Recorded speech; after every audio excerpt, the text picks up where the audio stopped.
Hello friends, my name is Hamid. Today I'm working on this under-counter wine cooler made by Viking. The model is VUAR151FSS. And today I'm going to replace the evaporator on it. This black part you can see is the evaporator that comes with heat exchanger. The pipe that comes included, which is the heat exchanger, it comes together. I'm going to replace both of this. And when you order this, you have to order the part number V as a Victor, K as a Kilo, P as a Papa, W as a Whiskey, 240049. And here I'll show you. This is the part you're going to order and replace it. The only reason you're going to replace it, if your unit is not cooling properly, or if it has a little bit of frost on the top right corner or left corner, somewhere you get a little bit of frost, but it's not maintaining its temperature. So I picked this unit up from a customer house, from an apartment building. I have it in the garage. I'm going to work on it, and I'll show you how to replace the evaporator and how to fix the cooling system on this unit. If you're a refrigeration guy and you know how to do seal system, you will learn a lot from this video. If you're a handy person, I don't think you can do this because you have to have some refrigeration training. Just when you're working on a refrigeration, that you have to replace the evaporator on it, compressor, heat exchanger, dryer filter, or if you're breaching the system, means that you're opening the seal system or the cooling system apart on this unit, you have to have the following the tools. You need gauge, vacuum, torch. Of course, nowadays we are also using the lock ring. There's a lock ring kit, that hydraulic press that you can also do the evaporator exchange with using the bits and pieces. That's called lock ring. You want to have your reclaiming pump, reclaiming cylinder that you're gonna pull the freon out and reclaim it. You're gonna put it on that can and then take it to the refrigeration place for recycling. I mentioned you need vacuum. Of course, you need the refrigeration equipment, which comes with torch, with sandpaper, with brazing rods. There's a lot of bits and pieces. I cannot remember which tools that I have to name right now, but more important part is of course your gas, which is the freon. It's R134A. The type of the gas or the freon is R134A on this unit. You need that to charge it. Of course, you also need nitrogen. Nitrogen is not necessary, but if you're a beginner or if you have a little bit of training, then of course you need the nitrogen. You also need a sniffing tool. It's called a sniffer or a sniffing tool, or the gas leakage detector. You need that. If you don't have that, you can also use soapy water you need soap with a foam that you're washing dishes, and of course a little bit of water, so you can make a soapy soapy water, and then you can use it on the refrigeration pipes where you're doing the welding, or if you're using a lock ring, you can use it there. But I would say nitrogen is very important, because if you want to check proper this leakage on these units, then you need nitrogen.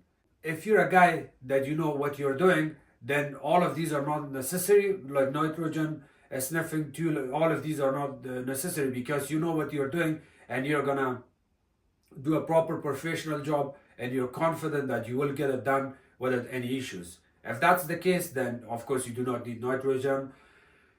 You do not need the leak detector, the sniffing tool. I use a couple different sniffing tools and a gas leakage detector that I have a video posted on YouTube about all of these. I have at least 5-6 methods and different tools to find the leakage on refrigeration. If it's leaking gas, if the freon is low, or if it's not cooling properly, you need to use those. But if you want, you can always search up on my videos. You will find all of those tools and methods. But today, I'm going to replace the evaporator and show you what needs to be done. When I pulled this unit to my garage, I found that there's 2 piston valves installed at the back of this unit. When I was putting it on top of this table, I lifted up and I look at it through the back with the flashlight. I can see there's 2 piston valve. Someone used 2 piston valve on this unit too. So we are also going to get rid of that, and we will do a proper welding. So I'm going to show you the model and serial number. When you open the door,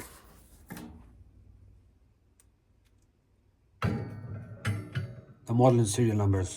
The model and serial number is here. In order to order your evaporator assembly, you need that model and serial number. It's very important. We're gonna pull all of these grills off here.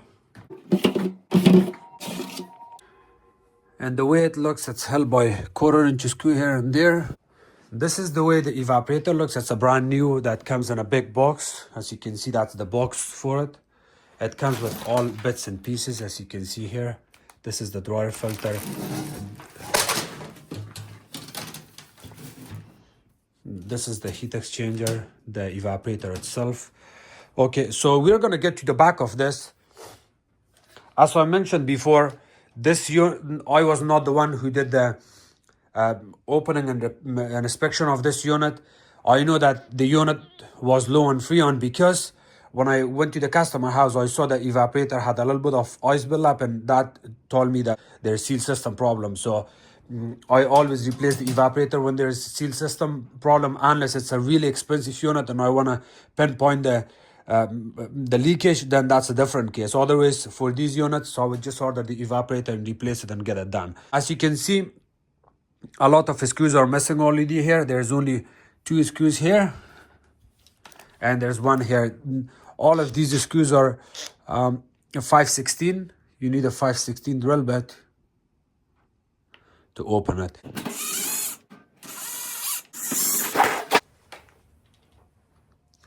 So this is the way the back of the unit looks. This one and this one. It looks like maybe someone charged it, and I honestly do not like these kind of works, and I do not like those customers that they call some handy person or technician that they have less experience. They do this kind of work and then they tell the customer that we cannot fix it or it's not fixable, this and that, and then I will be the one cleaning their garbage. So I can see that it says L here, H here, so this is probably low side. High side, I have no clue. It could be that, but it could be anything else. So the first thing we are going to do is I have to make sure my compressor is okay. In order to confirm the compressor, what you can do is you have to turn it on. To turn on the unit, it's the button here. It says on.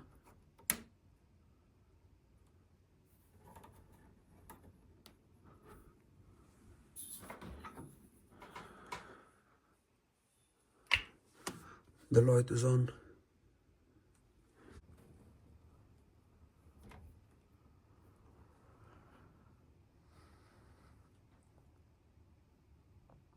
And the reason the compressor is not kicking in right now is because it was so cold outside, and to me it looks like it's most likely because the temperature sensor is cold on this unit, and it's kind of sensing that the unit is cold, and of course the cold control is not going to turn on the compressor. So it's acceptable, it's completely normal. But I remember when I was in the customer house, the compressor was running and it was hot. I could even get some heat blowing from the front, and that's how I knew that the evaporator needs to be replaced on it. And this is also a shitty job. If you're a professional technician, you should never ever leave these there. If you want to use these, you have to cut it, add a piercing valve, will do something, but just get rid of these. This is not good. You do not want to see this on a fridge. It's a cheap job. So I'm gonna turn it off now. I do not have to waste my time checking the compressor here. So what I'm gonna do is I will disconnect this. I will also unplug it.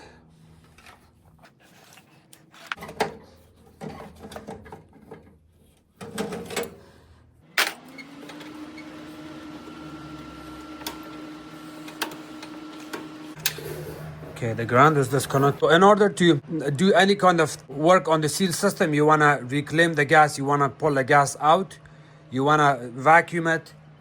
The reclaiming pump is this. I do not need to use it. This is my reclaiming pump.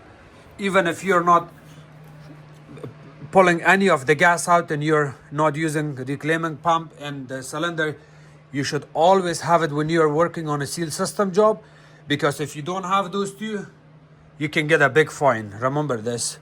If you're a refrigeration guy, you would know this. But for me, to make my job easy, what I'm gonna do is I have to cut this pipe here. And I'm also gonna have to cut this one from here. See, there's no gas left, otherwise it would make fizzing noise.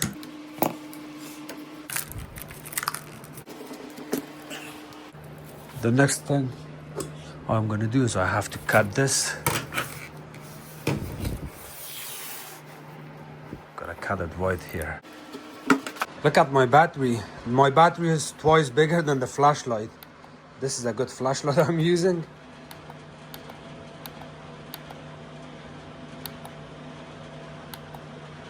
The flashlight is also made by DeWalt with light. These are the 1/4-inch drill bit. Just to let you know that you see this oil in here. This oil also indicates gas leak, freon leakage, because when the evaporator leaks, you will also have oil from the compressor flowing inside. And because of that, if you look at the side of the evaporator on the right hand side, the leak is most likely from these areas. Could be a little bit higher, but as you can see, the gas flows coming from the top right, that area, and it flows down. You see this oil? This side looks clean. This side has a little bit of oil. The next part I'm going to do here is I have to remove this. Screws are 5/16. Those two are 1/4. This is 5/16. So I'm going to change it to 5/16. I love this drill bit. Okay, I also have this LED light I'm going to disconnect. The way you're going to pull this out is you have to kind of go back and forth and then pull it out.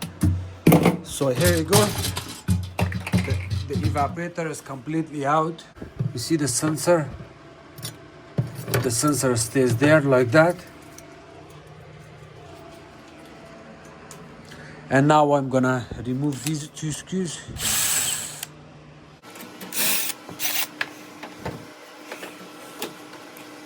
Remember, take pictures if you don't know what goes where.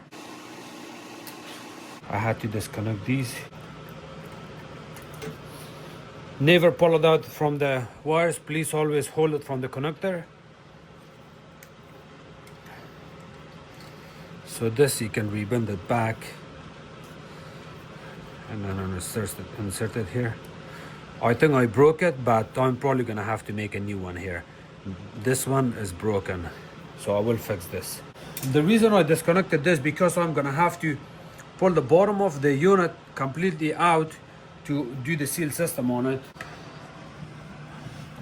and then show you from the bottom that we have couple screws to remove. One here, one there, and they're both 5/16 screws. 5/16.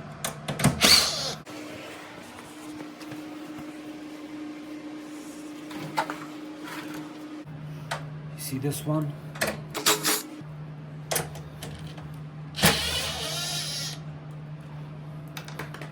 And now, as you can see, the whole unit pushes back, but on this unit we also got screws on the side that I have to pull out.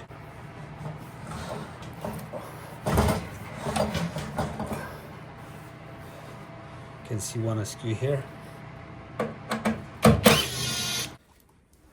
And now I have another screw on other side.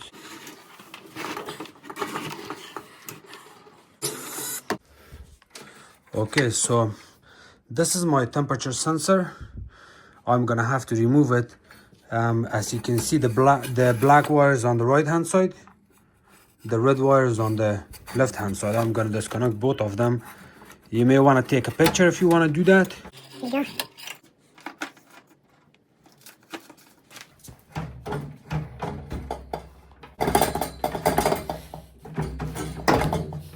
Disconnecting this.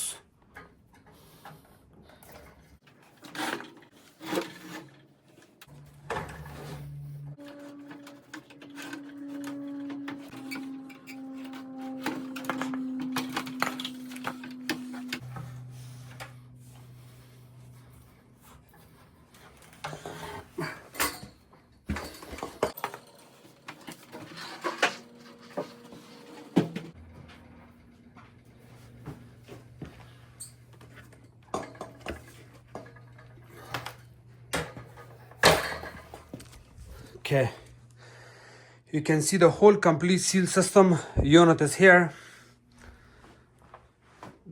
The cabinet, cavity door, everything is here. So this is the body, this is the skeleton. And to do the job this way, it's going to be super easy. This is the easiest job you can do. So the first thing we're going to do is we have to turn this. And I'm going to have to replace this dryer filter. This dryer filter is the first part I'm going to replace.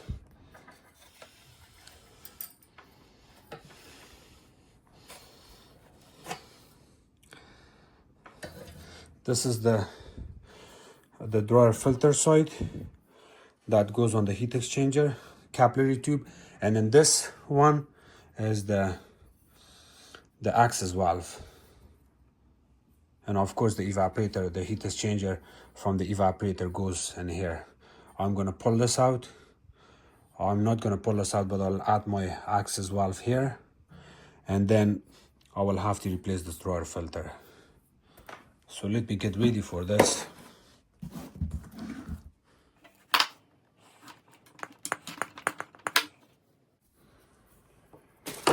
And I'll bend this a little bit more. And now I'm gonna cut this.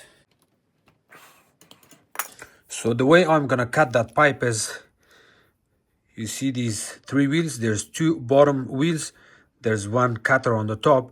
I'm gonna have to open this,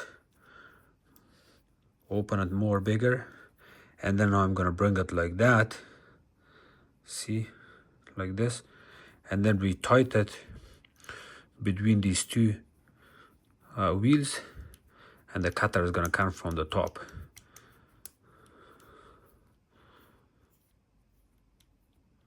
See, I'm gonna have it like this, and then I'll keep spinning this and keep tightening it.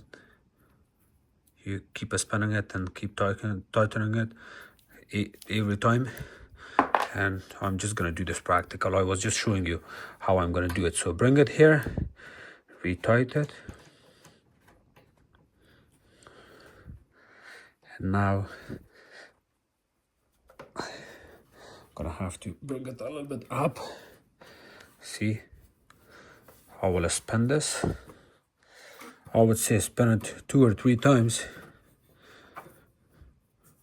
You wanna go this way. Keep spinning it. 1, 2, 3. Retighten it. 1, 2, 3. Retighten it. 1, 2, 3. Retighten it. 2, 3. Retighten. You keep doing this until you cut it.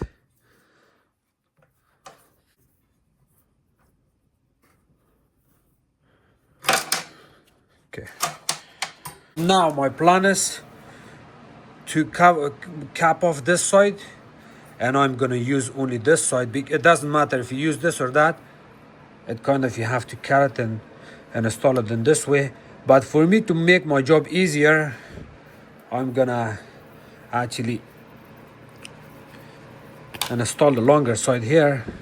I'm gonna have to use a swedging tool to open this a little bit. I have my kit here. These are the swedging tools. This is the swedging tool here. I'm gonna have to use, and then with one of these to adjust the hole, you have to open it, reinsert it inside, retighten it,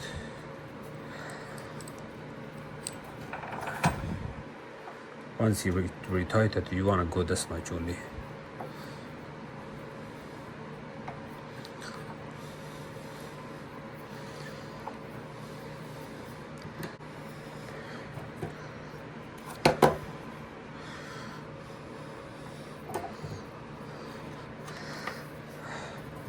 I'm just going to use the swedging tool to show you how it's being done. Otherwise, I really didn't have to. And then you put this here, make sure it's really tight. It's good. And now you can just hit it with hammer. Okay, open this and try it. It's almost there. I'm gonna use the hammer a little bit more. I think it should be perfect. So you can open this back. Here you go.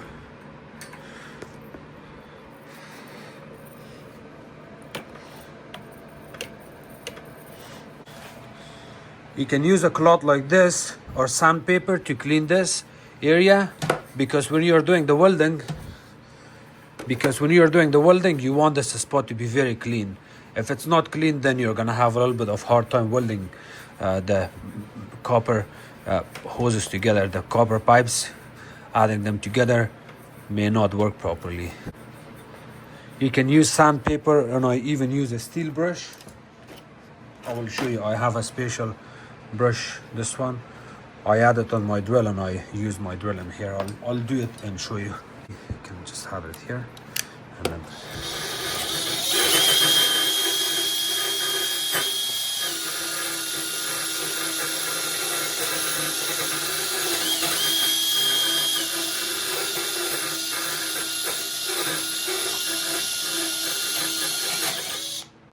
because this was not in good shape, I had to clean it really good.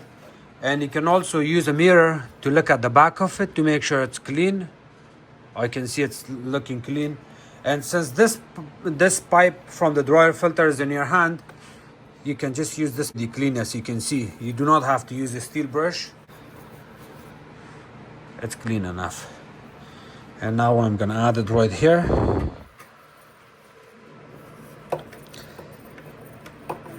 Keep pushing it.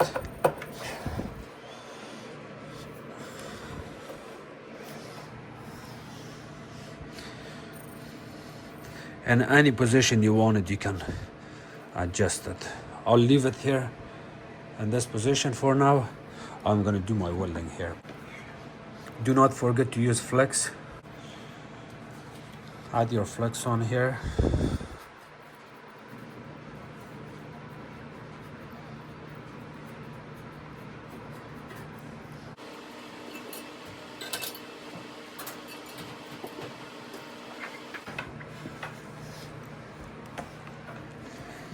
This is my turbo torch. It's open. This is my sparker. See this?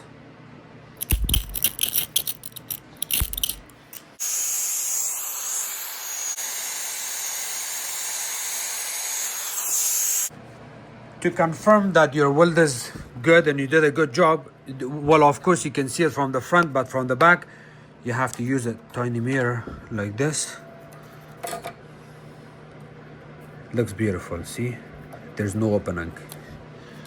You can just cool it down with a towel. This side actually I'm gonna seal it completely.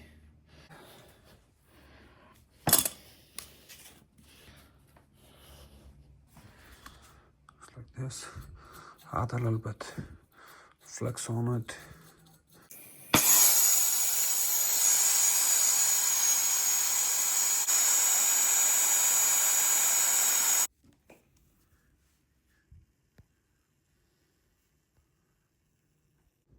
Now I'm gonna have to work on my access valve. This one I'm gonna have to remove. Again, the same thing. You can use this cutter here.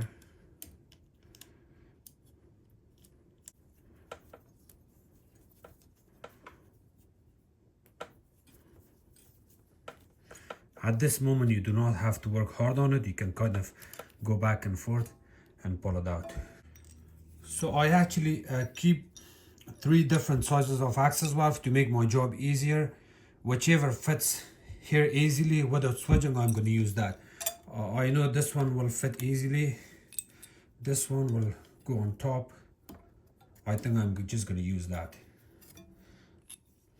And when you install these access valve, there's a shredder here. this one, you may want to pull it out. So if I was using this, I would just pull it out, keep it on the side, and when I do the welding, when it's done, after that, I would, when it's cooled down, I would add this back in, because it has a tiny gasket here. It's gonna melt if I do the welding without pulling it out. So it's necessary to pull this out always. Again, you can use sandpaper to clean it, or use your steel brush. When you use a steel brush, I do not recommend using it, but I'm used to it and it's easier for me. I also know the safety. So you wear glasses to make sure if one of these wires breaks, it's gonna hit you in the eye and make you blind. So you do not wanna use this without glasses, unless you're confident that you're not gonna cause any damage to yourself or to anyone else. So if you're not wearing glasses, what you can do is, your eyes are facing this way, you want to hold it in this position like that, completely opposite, and then go back and forth like this.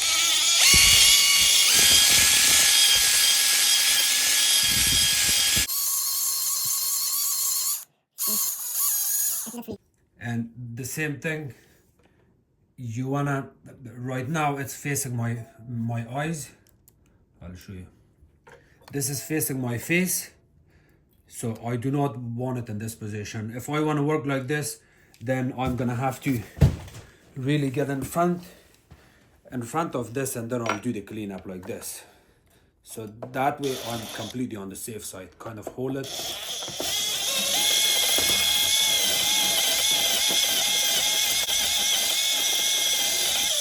Do not get confused by looking at it this way and you pretend that, oh, it looks nice and clean. You really have to focus at the bottom too. By putting your head down, looking at it in this position, you could tell if it's clean or not. So do not just get excited if you see this area clean or on the sides.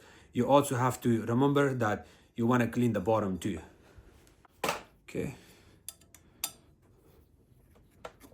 it's good. I will add my flux here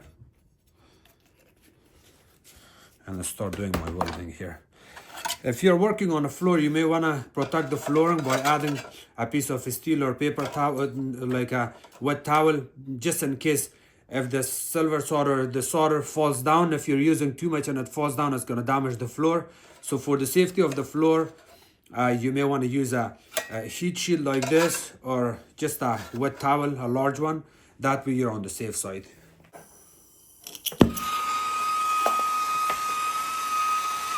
You do not want this to be yellow like this, or you do not want it full blast like this. You just want it like that, just like this. It's simple. Remember, you may want to always face the fire towards outside. That's not going to cause any damage. You do not want to hold it like this, like that, or like this, or to the floor. You have two options. You can hold it to the open area, like ceiling, towards the ceiling or towards the sky, or you can hold it towards the compressor. Compressor is made of thicker steel. It's not going to hurt the compressor, but if you have the option of using this, then you may as well want to go up in this position. And also remember, your gas cylinder will always stay on the opposite of the fire. If you're using it like this, and if your pipe is coming like this, there's a good chance you're going to cause a big damage to yourself, or cause a burn. You're going to cause a fire. So be careful. Anytime you're doing the welding, you want to put your cylinder to the opposite side. If I'm doing this, my cylinder, the gas cylinder, the turbo torch, pipe, everything has to be this way. Again, I have experience. I'm feeling confident that I can do this without burning my house. But for you, my advice is to always put the gas cylinder opposite behind your back, and then you're working opposite. Your fire has to be facing opposite side of the gas cylinder. Remember this.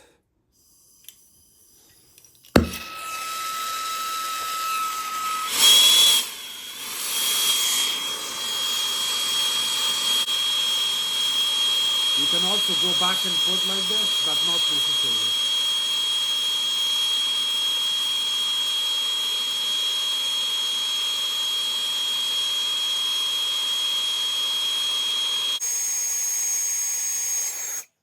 Remember, you want to hold this torch closer to the pipe here. The blue flame has to hit here. If you're working on a large size pipe, then you may want to go back and forth to get even heat. Otherwise, if your heat is spreading all over in this area within 1 inch, then you're good. You can just hold it in there. It's a good option to move it back and forth, but if you hold it straight, you're still going to be okay. So the welding is done. Now I'm going to have to use my mirror again to see if the bottom is okay. The bottom also seems okay. Remember, this is also hot. You do not want to touch it, or you do not want to put this on the floor when you're doing the welding. If you finish your welding, you want to put this somewhere like that. You hear that fizzing noise, that means it's still too hot. You're going to burn your hands, or you're going to burn the flooring or the customer's carpet. So when you're done with this, put it in a spot that would not burn anything. And the same thing with your torch. It usually doesn't get hot that much. See, I can touch it, or you can even touch it right away, but do not take your chances. Always put it in a spot that it's not going to cause any damage. And cool it down right away.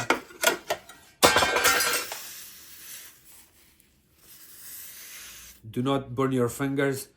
Once you got the wet cloth, you do not keep going in one spot. Go like this, and then move it, and then go back again. Change the position of the cloth. It's good now. The next spot is the spot we're gonna work is here. So we're gonna have to prepare this for the evaporator to go in there. Remember, the drawer, the capillary tube goes on this side of the drawer filter. You may want to adjust this before you put the unit back in. Looks good here. And now I'm gonna have to remove this. But before I remove this, I want to check my evaporator, the heat exchanger on the evaporator. This pipe that's on the evaporator, I'm gonna have to look at it, because if it's too big, I'm gonna cut this from here, and then I'm gonna install it on top of this. If it's too small that I feel comfortable in setting it inside of the compressor, then I can do that. But my advice is, do not take your chances by pulling this out, because if you're new technician in this business, you're trying to pull this out, I would say 80-85% of the time you will break this inside of the compressor, and then you're gonna have to replace a new compressor. Unless you're really expert and you know what you're doing, if you break it inside, you can get away with it by using some tips and tricks. I've done it in the past, but I do not want you to take the chances, and I'm not gonna practice that right now. So to make my job easier, I'm gonna cut it from here, but let me check the evaporator first.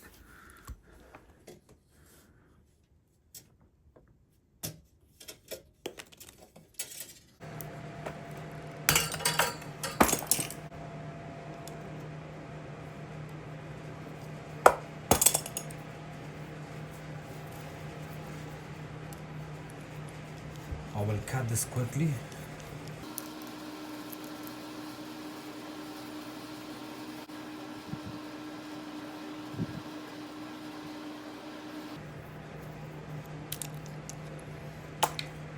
Now I'm gonna match this with the pipe that's coming part of the evaporator here. Okay, so they're kind of the same. So you see they're kind of the same. Unless I can switch this, and then I'm gonna insert the one from the compressor, this one, into that, and that will help. So let me try switching this and see how it goes. So the pipe is gonna go here. I'm gonna have to hold it.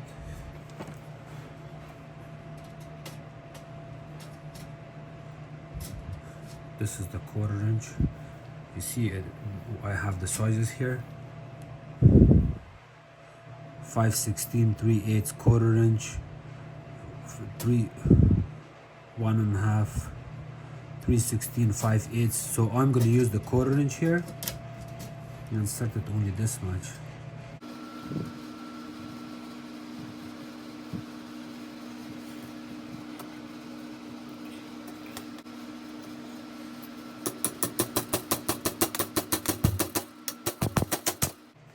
beautiful. See, looks nice, and then you tap it this way, that way, comes out.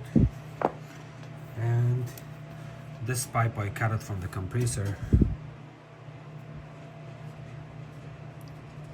See, it sits beautiful. It sits perfectly. You want to switch it like this. See, you can remove this.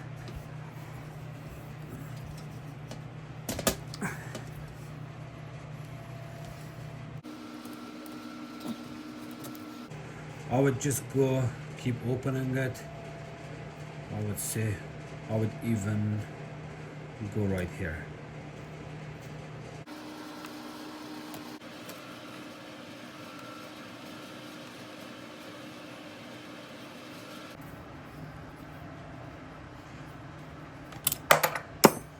Looks nice and clean.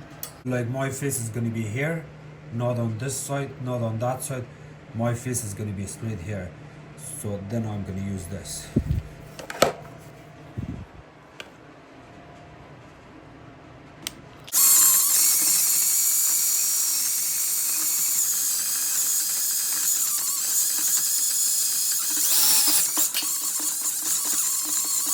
Nice and clean.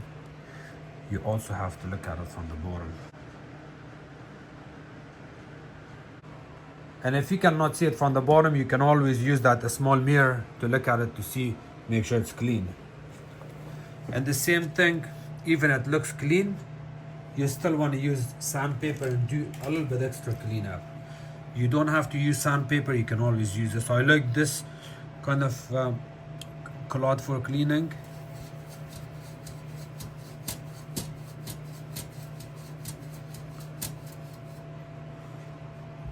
It looks nice. I'm gonna have to install the evaporator inside of there.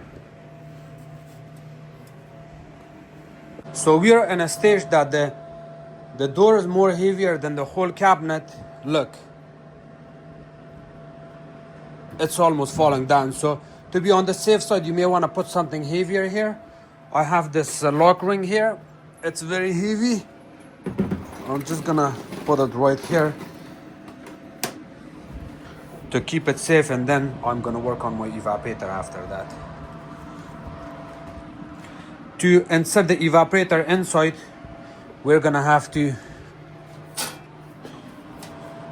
straighten up this copper pipe, which is called heat exchanger, and I'm gonna work on it from here. I have to put my camera down. You want to hold your capillary tube, because the capillary tube is longer, insert it in that hole. Let me push the sensor back. You want to put this inside. If you have another person, it's going to make your job easy. And then insert the other pipe, and then keep working on it slowly.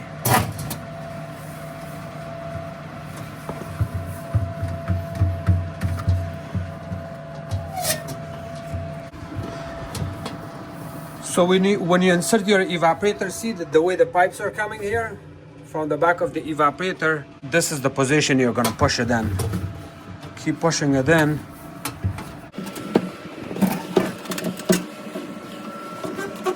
This is the time where I need another person's help, but unfortunately I don't have anyone right now here to help me. So I'm gonna have to do this alone. You're gonna have to face it.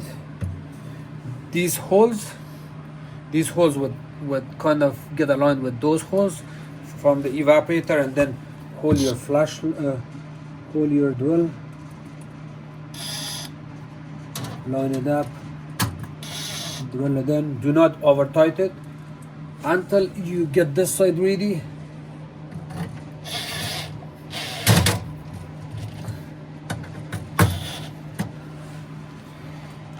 You can also connect your LED light. Okay, this goes from the back of the evaporator. Line it up with this screw. The same thing on the other side.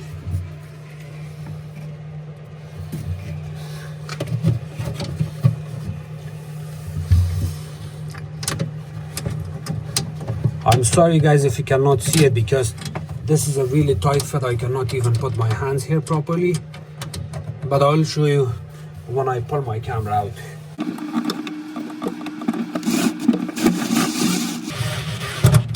Okay, I got lucky on that. Okay, look at my extension. That's the one I was using here. From the top it doesn't really look good, but you can always adjust it, kind of push it back. So you want the evaporator to be straight. These areas, that's completely normally can be rebended if you want, but that's not a big deal. The main important part is right here, not the top. So the evaporator is also ready now.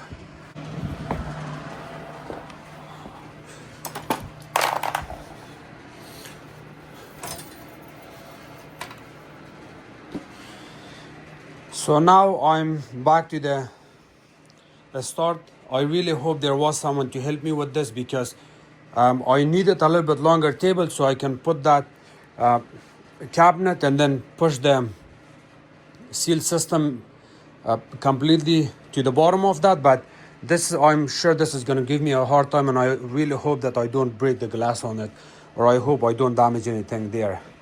The other option I have is I have to remove this table, put the seal system, compressor, everything on the floor, and then push that back in. I think that's going to be the safest way, and I'm going to do that.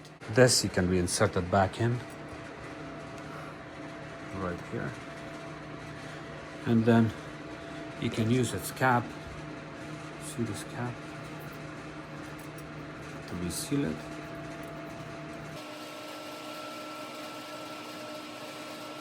I also have a special tool that you can use it here to retie this back in.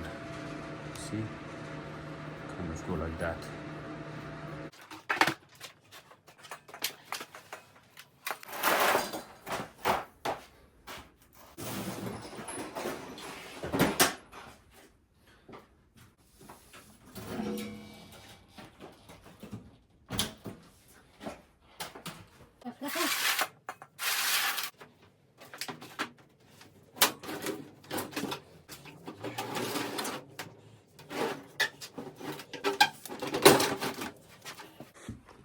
I'm gonna adjust my pipe here. Be very careful, because it also has really sharp edges there. You do not want to attach this completely there and damage it. So what I'm gonna do here is, let's see, hopefully I can show you.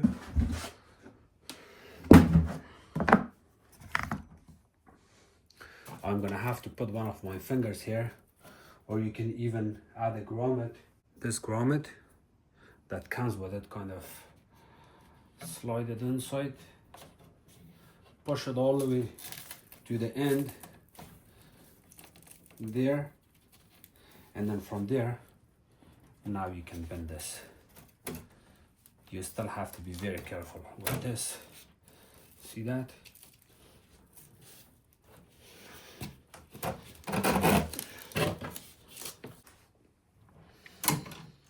This one I'm gonna have to kind of go in this position. It looks so beautiful here. I actually love this.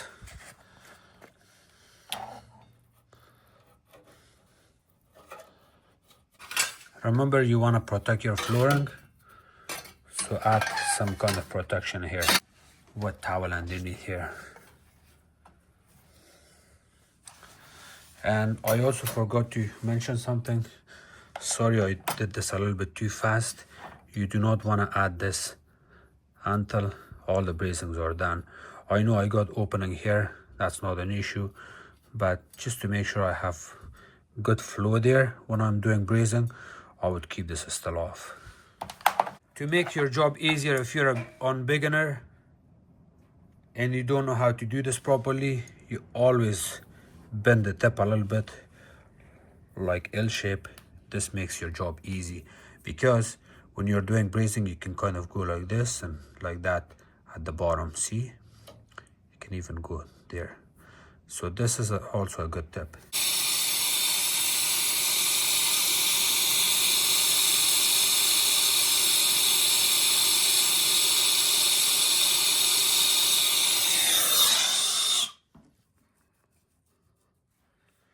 How do you know it's ready that you have to add your rod in here?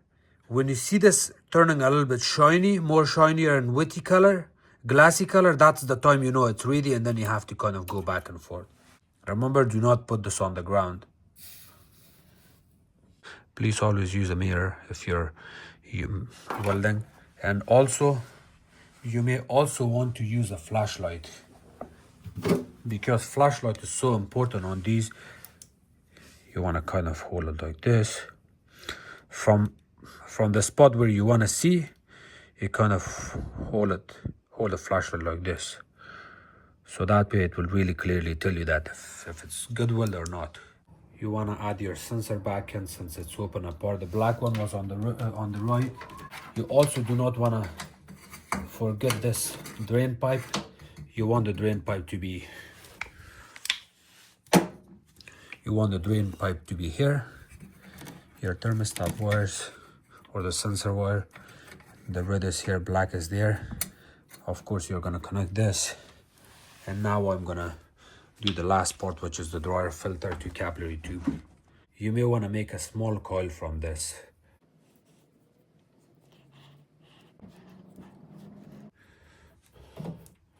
Bring this a little bit this way.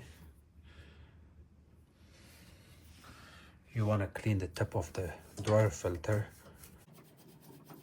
Now we can insert this. There's a screen. You do not want to push this too much in, so I would go only that much. Kind of make a bend on it, just like that. And when reinstalling it, you wanna hold it in this position, a straight position. When installing the dryer filter, try your best to, and instead of holding it in this solid straight position, kind of lean it a little bit down so the flow will be towards this side, not towards inside of the dryer. Because if you're a beginner, you can plug this capillary tube easily. You see this? This tip can get plugged easily if the flow is towards the dryer filter. So when you reinsert this, you kind of wanna position it like this,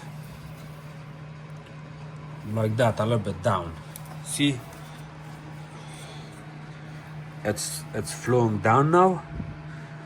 So even if you're adding a little bit extra silver solder, or if you're using this silver solder, if you're using this rod extra here too much, then it's not going to flow towards the dryer filter and plug the capillary tube, because the capillary tube is so thin it can get plugged super easy. Do not forget to use flex. You always want to use flex.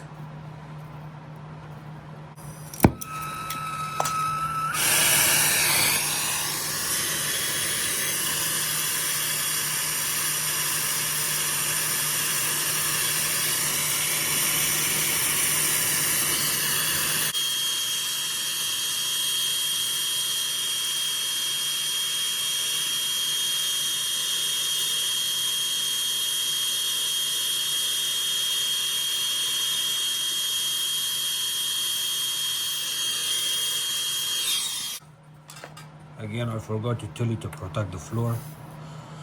Use your mirror. See, this is a good example of using mirror.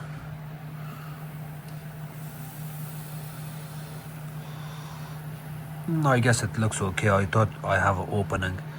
If you get the feeling that you have an opening here, please do not waste your time. Do not take your chances. Redo it. If you think it's not good, redo it. If you think it's not good, redo it. Don't take your chances on stuff like this, because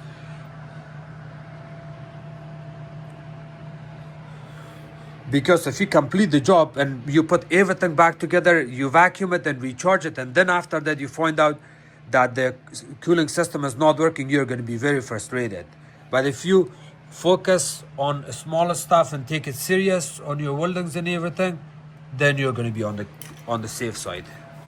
Remember, you can cool down everything but not capillary tube. If you cool it down, it collapses sometime, so you do not want to take your chances on that. Let it cool down naturally, that way you're on the safe side. You can always cool down the dryer filter this area, but do not even go closer to the capillary tube. If it's too hot and you're kind of going like this, it's gonna cause issues. You don't want that. You can also get restriction by doing it, by cooling it down like that. Now I feel more comfortable adding this further valve. I made a mistake here that you guys should not make this mistake. You see this insulation. This insulation should be covering this from this spot all the way to the bottom. So I forgot to put this in, but I can get away with this by adding this right now. And I'm gonna have to cut this in half, split it all the way open, and then use it here with couple zip ties, and it's gonna help too. See the way it was installed here, the old one. When you insert this at the same time, when someone else is working from other side, you can ask them to install it into this.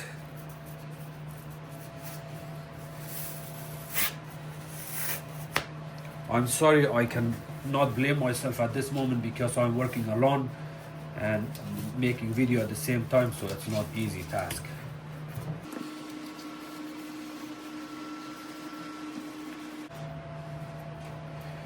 You want to seal that hole completely with permagum. This is the kind of Play-Doh, it's called permagum. You want to seal it with that. Really good. You do not want any air coming out or in. I got one of these connectors. It's gonna work perfectly fine.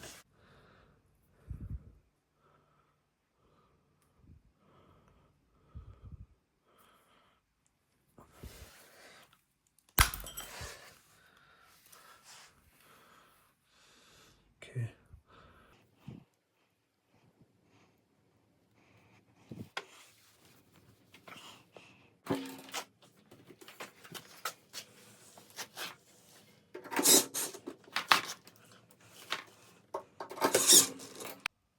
So now I think I can add the kick plate back in. Yes, it's good now.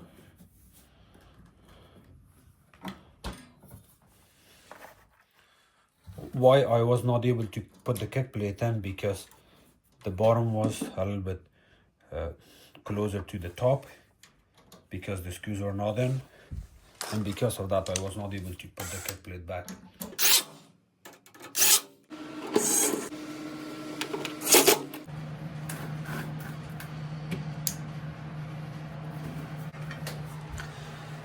Remember, when you're adding your is the ground screw and other stuff, you're lifting it up, remember that the door can also get open and it's gonna get damaged somewhere. So it's very important, and this door is expensive.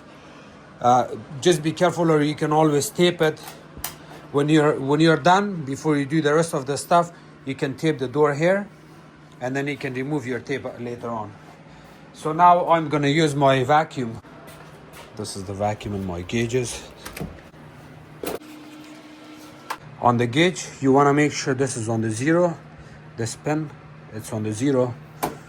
Open and close it to make sure everything is safe and good. Everything is normal. This one goes on the vacuum. This one goes on the access valve here.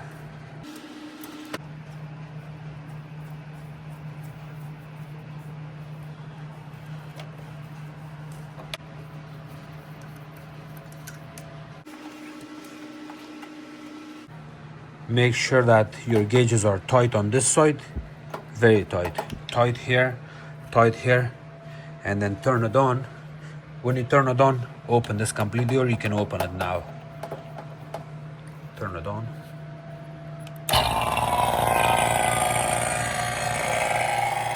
You're gonna run the vacuum for 20 minutes to half an hour. It depends on the system, how big and small is the system. You also wanna check your oil on the vacuum.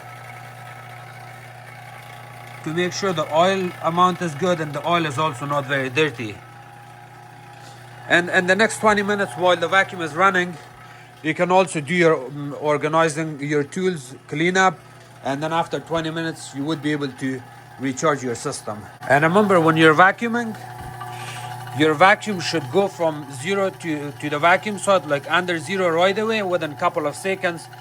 When you run the vacuum for about 3-4 minutes, completely turn it off, turn off the vacuum, close your gauge, turn off your vacuum of course, and then now you're going to keep eye on here. This nozzle, that pin should not move. Keep eye on it straight.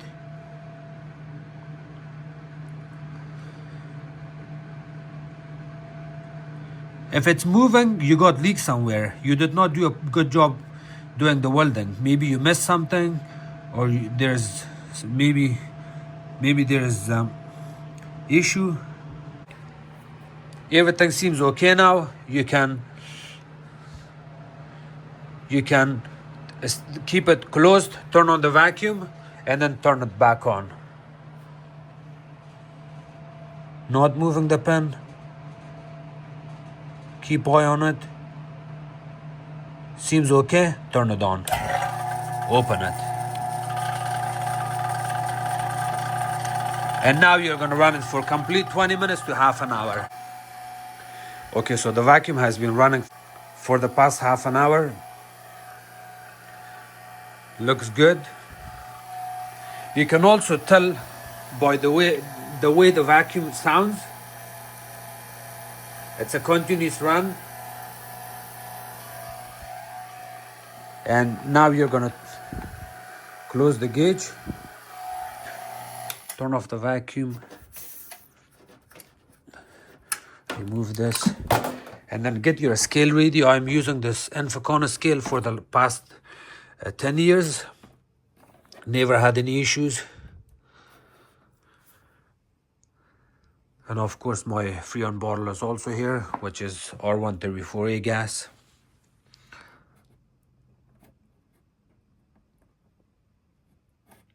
So it gives you the pound, the ounces, the kg. We want ounce. I'm gonna put this bottle here. Make sure nothing is moving when you do this. Open it. Add your gauge, the yellow line. Open it. Bleed out some. Okay, now let's see. You want to zero it out. And now I'm gonna have to see how much gas it takes. You open the door, you're gonna check the model and serial number sticker. Right here. It says 134A, 2.8 ounces. We're gonna fill this with 2.8 ounces. Remember, you wanna make sure everything is steady, nothing is moving. It's also solid in place, not a lot of movement. Zero it out again. And now I'm gonna release gas here.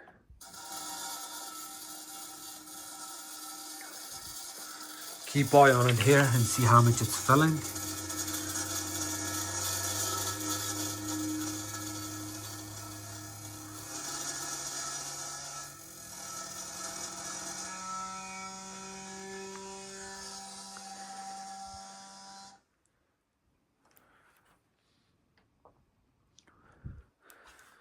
Make sure this side is always closed. So because these are smaller units, it may not take a lot of gas and it's going to take a long time. So in order to charge it with 2.8 ounces, to force it to get more extra gas here, we're going to have to turn on the unit.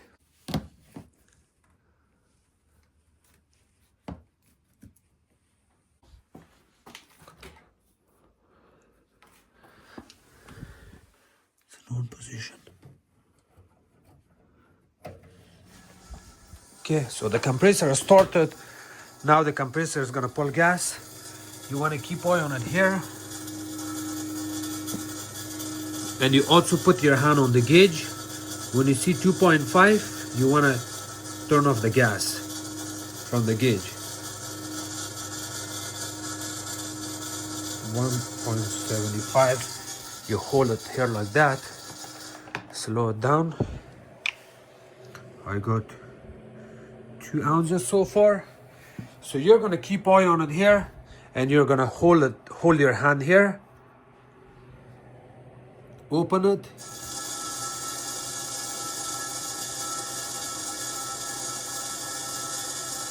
Close it. Open it.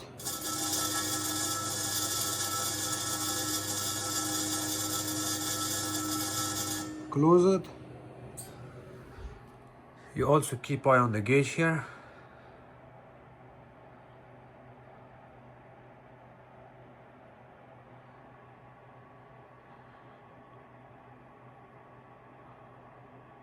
Okay, open it again.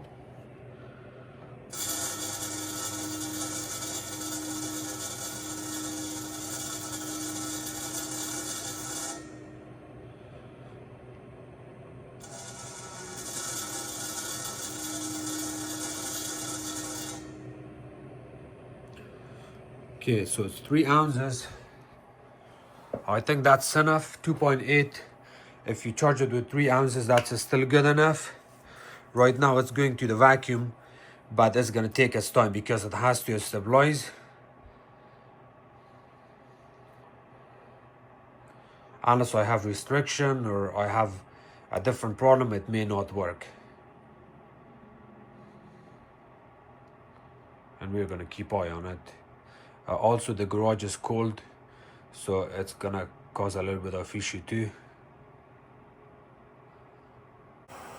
And once you know everything is working perfectly fine on this unit, do not forget to add your license information at the back of the unit with the amount of the refrigerant you charge with the date, and then after that you're good to go. You want to write in 2.8 ounces or 134A with your license number at the back and the date that you completed the seal system on this unit.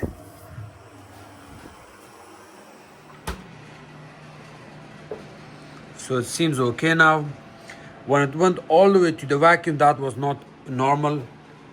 It was weird and it was not acceptable. So I knew that maybe I have restriction or dryer filters plugged or something. Maybe I didn't do a good job.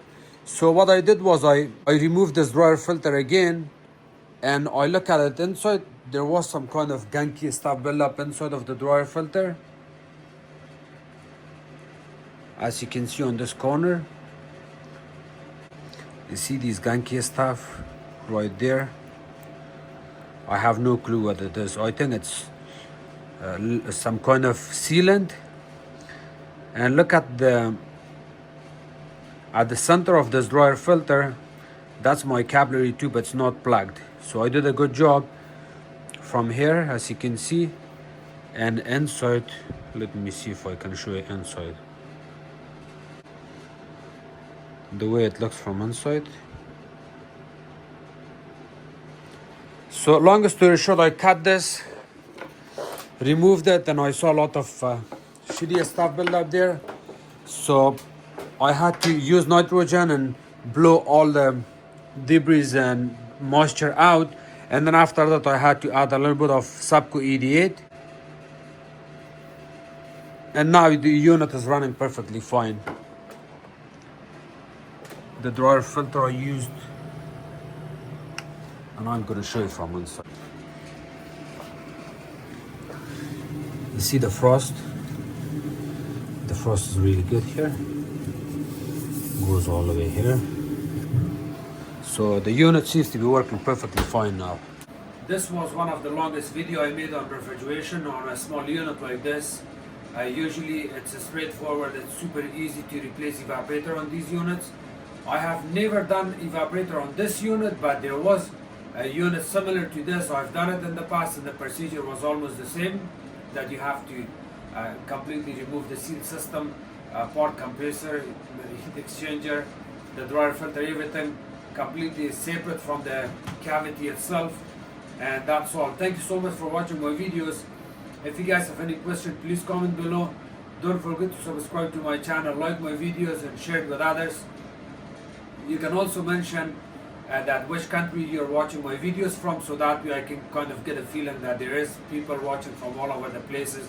I get a lot of comments from USA and from Canada, but other than that I have no clue if there is people watching my videos in other countries. So again, you can also follow me on Facebook as called Hamid Appliances Repair. Thank you.